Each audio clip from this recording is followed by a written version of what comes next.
Hello, আসসালামু আলাইকুম। সুপ্রিয় দর্শক মণ্ডলী, আমরা আজকেও আবার লাল শাক তুলতে যাচ্ছি। তা আমাদের রাস্তা থেকে ওইদিকে একটু ঘুরায় দেখাতো বা। এটা মূলত মেইন রাস্তা। এই মেইন রাস্তা থেকে আমাদেরকে নিচে পানি কেদার ভিতর দিয়ে যাইতে হয়। এদিকে ক্যামেরা, এদিকে আয়।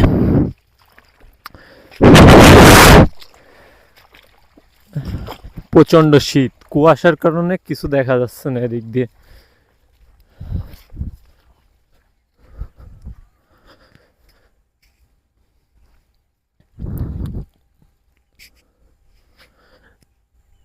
এখান দিয়ে কলই বুনানো হয়েছে। কিছুদিন পরে আবার ইরি ধান লাগানো হবে ওই নিচে দিয়ে, যেখান দিয়ে পানি থাকে